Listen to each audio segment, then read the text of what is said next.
আমাদের সাইফুর রহমান তো কি ভাই প্রায় মাসখানেক লাগাইয়া আইসিইউর মধ্যে পড়ে রইল।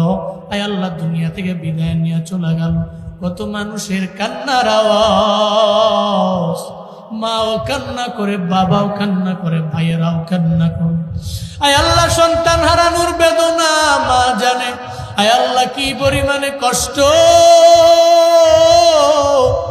আয় আল্লাহ সাইফুর রহমান তো কি ভাইয়ের খবরটারে তুমি জান্নাত বানায়া দাও রে আল্লাহ। আয় আল্লাহ হাফেজ তুমি বানাইছিলা। আয় আল্লাহ সিনার মধ্যে তুমি কুরআন ঢুকাইছিলা। আয় আল্লাহ এই মানুষগুলোর কবরের মধ্যে তুমি জাহান্নামী কোনো গজবের ফেরেশতা পাঠাইও না।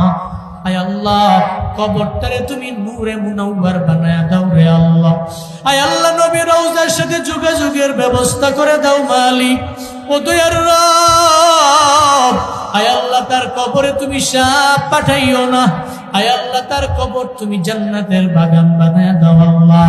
আমাদের সাইফুর রহমান তো কি ভাই দুনিয়াতে চলার পথে যদি কোনো গুনাহ করে থাকে রে আল্লাহ, এই মানুষগুলোরে নিয়ে তোমার দরবারে মাফ চাই রে আল্লাহ, তোমার দরবারে ক্ষমা চাই রে আল্লাহ। তুমি ক্ষমা করে দাও, তুমি মাফ করে দাও রে আল্লাহ। কবরটাকে এই মুহূর্তে তুমি জান্নাতের বাগান বানায় দাও আল্লাহ।